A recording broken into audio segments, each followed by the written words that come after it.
The sound of metal scraping against pavement echoed through the small town street as Ethan Cole tightened the last bolt on an old sedan beneath the golden afternoon sun. His hands were rough, stained with oil, and his back ached from the hours he had spent repairing cars that weren't even his. But that day, the repair wasn't for a paycheck, it was for a sandwich. That was all he had asked for. Ethan, a single dad of 7-year-old Grace, had once been a skilled mechanic with his own workshop. But after his wife passed away suddenly 3 years ago, everything crumbled.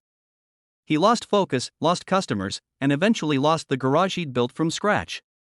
Now, he picked up odd jobs, fixing neighbors' lawnmowers, patching up rusty cars in parking lots, and doing anything that could earn him enough for a warm meal or a little rent for their small, fading apartment. That afternoon, as he packed his worn-out tools into a cracked toolbox, he heard the faint sound of a car engine struggling nearby. He looked up to see a sleek silver BMW pulling over by the side of the road, steam hissing from under the hood. Out stepped a woman in her early 30s, elegant, clearly not from this part of town, her heels clicking against the pavement as she stared helplessly at the smoking engine. Without hesitation, Ethan walked over, wiping sweat from his forehead. "You okay, ma'am? Looks like your radiator's overheated," he said kindly. She looked at him, hesitant at first, perhaps judging the grease stains on his shirt and the patched jeans he wore. I don't know what happened. It just started smoking," she replied. Ethan smiled faintly. "Mind if I take a look?" She nodded. Within minutes, he was under the hood, diagnosing the issue with the precision of someone who'd done it 1,000 times before. The woman, whose name was Olivia, watched in awe as he worked quietly and efficiently, explaining each step in simple terms. After about half an hour, the car roared back to life. "Should run fine now," Ethan said, closing the hood. Olivia looked at him gratefully and asked, "How much do I owe you?" Ethan hesitated, then said softly, "Nothing, ma'am. Maybe just a sandwich, if you don't mind." A bit stunned, Olivia smiled. She quickly went to her car, took out a bag from the passenger seat, and handed him a neatly wrapped chicken sandwich. "It's fresh," she said, her voice gentle. "At least let me give you something decent." Ethan thanked her, nodded, and walked away with his little lunch, never expecting to see her again. Movie camera. If you believe in kindness, second chances, and the beauty of humanity, please like, comment, share, and subscribe to Kind Heartbeat. Your support helps spread hope one story at a time.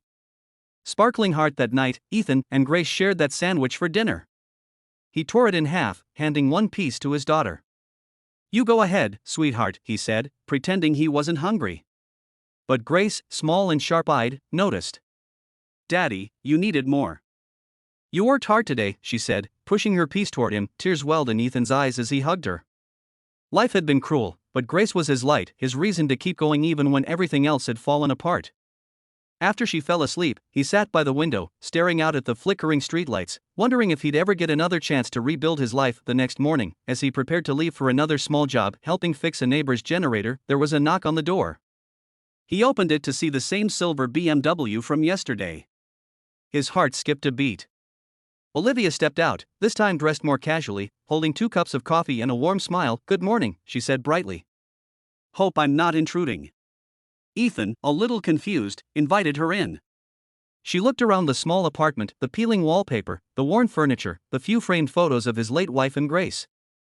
"I wanted to thank you properly for yesterday," she said softly. "You didn't just fix my car, you helped me when you didn't have to." Ethan shook his head. "It's nothing. I just did what anyone would." But Olivia seemed thoughtful. "Actually, not everyone would.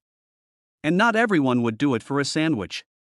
She smiled, but there was something deeper in her eyes, curiosity, maybe even concern. "Ethan, I couldn't stop thinking about your kindness. I want to offer you something." He tensed, unsure. "Offer me what?" She took a breath. "I own a small car dealership downtown. We're opening a repair division and looking for a head mechanic. I asked around, and one of my staff remembered your name. You used to run Cole's Auto Works, right?" Ethan froze. He hadn't heard that name in years. "Yeah," he said quietly. "That was me. Before things went south." Olivia nodded gently. "I looked up your old business reviews. People loved your work. You were honest, skilled, and kind. That's rare these days. I'd like you to come work for me." "No, actually, I'd like you to run the new repair section." Ethan stared at her, stunned. "Ma'am, I don't know if I," but she stopped him. "It's not charity, Ethan. It's a chance. You earned it. For the first time in years, Ethan felt something stir inside him, hope. Real, burning hope. That week, he started at Olivia's dealership. The first few days were overwhelming: new tools, new staff, the pressure to prove himself again. But each time he felt doubt creeping in, he thought of Grace's smile and Olivia's trust. Slowly, he began to rebuild what he'd lost. His old confidence returned, his hands moved with purpose again, and soon, customers started asking for him by name. Olivia visited often, always checking in with warmth and encouragement. She wasn't just his boss, she became a friend. One afternoon, she brought Grace a small toy car and watched as the little girl raced it across the workshop floor, laughing. "She's adorable," Olivia said. Ethan smiled proudly. "She's my whole world." Months passed, and things kept improving.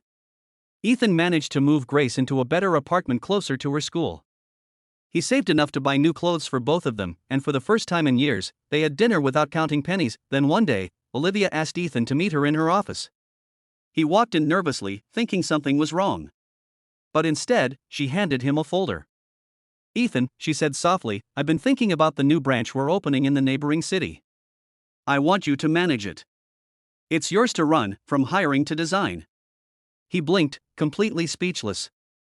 "Olivia, I don't know what to say." She smiled warmly. "Say yes.